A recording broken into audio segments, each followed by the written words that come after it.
weekend is what it'll be. My first guest is to bring in Chris Tarro. Come on in, Chris. Join me. How are you? Hi, Rick. How are you? Good. Good to see you. Nice to be seen. And he comes with wine, so you know we're in good shape here. So Chris and I have known each other for a pretty long time. How long have you been on the Hill now? Hard to believe, 12 and a half years. So you were right next door, running a restaurant right next door to us when we first opened. So when I was in the crazy business of doing this, he was my neighbor. So we were good neighbors, frequented each other, commiserated with each other. You were the smart one that got out of it. I'm still suffering but loving it. So, it's a labor of love being in the restaurant business. Well, Chris now has 3 fantastic restaurants, so we're going to touch upon all 3 of those locations for sure. But he is also, for a number of years, I think probably pretty close to the 12 years, you've been involved with the Federal Commerce Association. So I work with Chris and the rest of the board on a pretty regular basis. So he's a good representation to come in and kind of tell us an overview of what you can expect. And this is the 26th year, because last year was the big 25th anniversary. Yeah, 26 years of the Columbus Day Festival happening. So kind of give us a little preview of what we can expect for this weekend. Well, as somebody, my parents grew up right one block in off Federal Hill, and I remember going to the festival as kids and events on the Hill. So we have a great weekend coming up. And let me first start by saying Federal Hill is such a great place to own a restaurant. People always say, is it hard with all the competition and other people there? And I go, no, that's the best part of it. Right. We've all become a community. You're going to hear from somebody from Anthony's right after here. I haven't been down there in a little while. Now that I saw him, I bet you I'm going to have dinner down there in the next week or two. Right. You need something, you borrow it. And really it's a great place. And it's been doing great. So hopefully everybody will come up there. Obviously, one of the big things that the Hill has every year is the festival, and we are excited because the weather forecast looks pretty good. Absolutely. It's every day. It starts Saturday at 10 o'clock in the morning, and we have our ceremony honoring 2 people that have done a lot for the Hill and a lot for the community, Councilman Principe, and Dr. Brad Takeda, who actually happens to be a family friend since I was born. Right. Great family, great parents, great people. He is the nephew of the late Mayor Cianci, and they've done a lot with charity. We have live music going all day, a lot of 3 stands on Saturday. On Sunday, we open up at 10 o'clock again. The parade is 11, so you want to be up early, get your seats. Again, right after the parade, live music starts, and then Sunday starts again at 10 and goes to 7 o'clock. So we've got great weather. We got a lot of food stands. If you got kids, we've got carnival rides. It's a great atmosphere to come up and have fun, wander. You can wander with a sausage and pepper or a beer or a glass of wine and just enjoy yourself. It's food. It's supposed to be fun. We don't take ourselves too seriously. Just enjoy life. So I got to say is that from the perspective, and you hear both from Chris and Anthony after this, is the things they serve, is that this festival has really evolved over the years. I mean, there's dozens and dozens of food stands that are spread out throughout the street, and the food ranges. Chris just mentioned the sausage and peppers. You can't get enough sausage and peppers when you're on Federal Hill, but we got great restaurants like yourselves and Anthony's that kind of take a different twist on it. What are you guys going to be serving this year? How does yours set up? We found over trial and error, we just do our regular menu all day long. People come to Siena for certain things, and if we tried to do something different, they don't want it. They want what we do day in and day out. And that doesn't make us any better or worse. And if they want something else, they go to the other place. So during Columbus Day weekend, we have put a lot of outside tables. We got some heat lamps if it gets a little cold. Hopefully we don't do them. And we just do our regular menu all day long. And of course, we'll do some specials that might be a little bit more traditional food. But really, it's just our menu. And, the nice thing is you have some restaurants where you can get food on the go. And then you have other restaurants like Siena right across the street, like Zuma, where you can, have something to eat and sit down and people watch and listen to the music and enjoy the day and, talk with your family. And so you can get a little bit of everything, which I think is great about the festival. It's not just where you go somewhere and, you're going to be in a stand and go play a game and do that. Right. You can sit down, enjoy, listen to some music, and have a great time. And you guys have entertainment that you have during the whole festival? Yeah, we do. We found that, we have live music every single day. We have Tony Servo who comes over and he sings some great tunes. He does a lot of Sinatra. He does, all the classic Italian-American songs, I will say. But then he can get a little bit more upbeat. And, it's great. That way you can sit outside. We probably have about 30 tables. He's live daily. And, you come up, you can, it's nice. Have a glass of wine, a little meat and cheese, listen to a little Sinatra.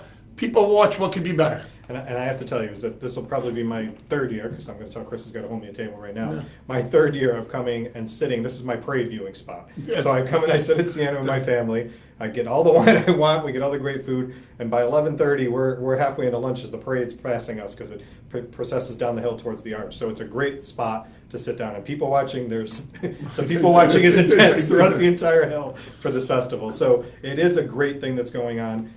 There's so many restaurants. I would say probably a good 70% of the restaurants participate in the feast in one way or another. Even the ones that are outside the barriers of the street closures. But Chris mentioned earlier the camaraderie of how the restaurants get along up there and the things they do. When I had my restaurant, Chris was hanging out with me, and I was hanging out with him. And I can't tell you the number of times I've seen Chris in different restaurants strolling up and down the hill, or other restaurants. I don't know if that's good or bad. No, it's a good thing. No, because it's supporting each other, and you need to get out of your own place every now and then to get out and experience. My favorite restaurant, I say often, is anyone I don't own. So you like to go out and enjoy and not just be doing it. So to go back to the two people that are being honored, who are going to be the co-grand marshals for the parade, Majority Leader Councilman Principe he represents Federal Hill, and he has done tremendous things over the last year or two to help the Hill.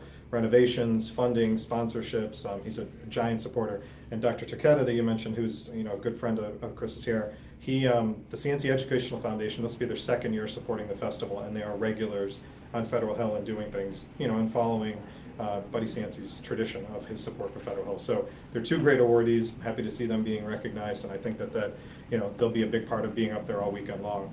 So Chris is, like I said, represents Federal Hill. He's just given us a great overview, but his restaurants are tremendous. 12 years is how long you've had, 12 and a half years. It's amazing. Yeah. We've had Providence for 12 and a half years, and I know this is more of a go local Providence, but we've been lucky to have East Greenwich. Is gonna. We cover the state, don't we? East Greenwich just passed 10 years. In Smithfield, it's hard to believe, it's been open over 4 years now. So what we try to do is, the same food, the same service, but a little bit different atmosphere. So you want a New York bistro, you come to Providence. You want something that's a little bit sexier, right, yeah. Empty nester, you go to EG. Smithfield's a little bit more of a Tuscan farmhouse. So intentionally, we gave people different vibes because some people don't like that New York bistro. It's too loud, too lively. So they like Smithfield. I always say, my dad loves EG, my mom loves Smithfield. Now I know why they're divorced. So it's not, everybody has something. So what'd you bring me to taste today? Well, today, Rick, I'm a big believer of, if you're paying a lot for wine, don't. And I probably shouldn't say that out loud. The fun of wine and food is finding things that are different, that are affordable, that are fun. So what I brought you today is a ripasso. Nice. And this is made by Masi. And if you don't know Masi is one of the better producers of Italian wines. So just to give you 2 seconds on a ripasso, and the very technical wine people are going to probably say, well, you didn't explain it 100% right or not, but basically they have this great wine that comes from the area around Venice called Amarone. They take the Amarone grapes and they dry them out, and then they press them. So they have these great grapes that they still have a lot in them.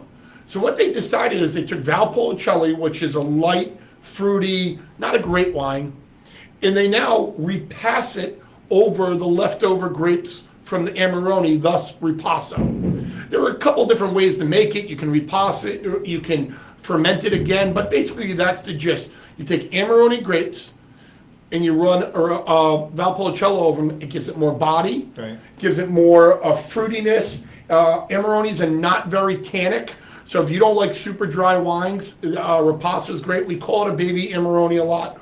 Cheers. It's just bursting. Cheers. It's bursting with fruit. It's got nice body, but it's not overly dry and acidic if you don't like those tannins. I don't like a giant big cab. I like this kind of wine. This is softer. It's softer there, but a lot of fruit and a lot of body to it.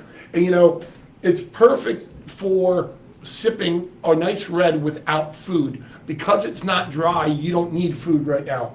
You could do a little just cheese or a little meat, or just sip it alone. So I like ripassos a lot. So I got to tell you, Chris knows his wines, and he knows his spirits, because he was been in this business back and forth for a long time. And I have to bring up, because it's my hometown, he went to a great university. So Chris went to Syracuse. So he knows his wines are good stuff, and both his restaurants are award-winning restaurants for their wine lists, and they've got a lot of the categories, the amount of things that you carry on the list are fantastic. So, tell us a little bit. You mentioned how the decor and the feel of each restaurant has its own vibe when you go in. But I've had your brother on. Chef Anthony was on with me in the very beginning when we started the taste. Dynamic chef, dynamic guy, just overall. But the menus there's some similarities for most of them, right? But there are a few.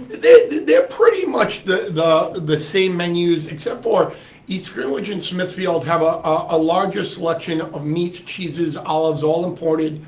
Because when you live in suburbia and you want to go out, you don't always want a big meal. Or laid back. It's just a little bit, hey, get it. What's better than a glass of wine, some imported, some prosciutto di Parma, little Parmigiano, some olives. I love Castellano, Nice. and a glass of wine, and you don't have to go out. So Siena's not for special occasions. It's for whatever occasion you want to have. You can have a special occasion there, but we really in the suburbia tried to, and that's East Greenwich and Smithfield, keep it a little bit more casual with that. And Smithfield has a nice big lounge area, and Providence has East Greenwich has the wine tables. So when his brother joined us many months ago, we were talking about some exciting stuff that's coming up, and that list of exciting news with you has since expanded. Well, funny you say the word expanded. First of all, I always say if you see me cooking, get the hell out of my restaurant. My brother is the talented one. I'm like the agent. He's like the athlete. He's the culinary talent behind it. But we don't sell food. We sell an experience from door to door, from valet to the host to everything like that. But we do have a lot of exciting news, and thanks for asking. We are currently in the process of expanding our East Greenwich location. There was a yarn shop next door. We plan on moving a dining room in there and having a private dining room. I would assume that's going to be done in the beginning of Q1 next year, Nice. or the latest, the start of Q2. So that'll be more of an event space. So you could Most of our event space on busy nights we use for turn volume. Right. And that means just every regular things. We'll make that a private room, and then the current dining room that will be in front of that will make a little bit more bar, casual waiting area, just to give a little bit more room. And of course, what's great is we get to expand the back of the house or the kitchen operations, so we can just run things more smoothly. It's not always good enough just to put more tables in. You got the chefs need more room and more storage and all that sort of stuff. So that's exciting. And I have to say, I'm so sad because that plaza is owned by the people that own Benny's, and they could not be better people, human beings, landlords, the Bromberg family. God bless them. It's a tough environment, so I just want to give them a little kudos. Very nice. In Providence, we have bought the site of actually where My old place, Rick was in Yep. 242, and some other places, and we plan on expanding and moving our bar there. That's just taking a little bit longer, but sometime in mid 2018 that will happen. We're going to move EG first and then do Providence. And then, of course, Smithfield, we're just excited for Citizens Bank. 4,000 people a mile and a half away. That's right. So it's right down Route 5. So beyond that, we continue to reinvent the menu. We just, put a great pumpkin pizza on this week. It's EG Restaurant Week. Right now we have a great pumpkin soup on it. We try to reinvent our specials. Right now, a lot of seasonal stuff and kicking off a new martini list. But obviously, the big news is Columbus Day weekend. We got tables outside. You can go online, siena.com, make reservations. But you know what? It's a great industry. We got great staff, great people, and love to be able to be here and promote it. So if you see Chris, as you can tell, he's very friendly and outgoing. Yeah. He'll be at the bar up there. He's out there all weekend long, greeting and taking care of people, and you couldn't ask for a better host. So Chris, Absolutely. thanks for joining me. No, today. thank you, Rick. Really As always, appreciate appreciate it. Awesome. You have a nice day. All right.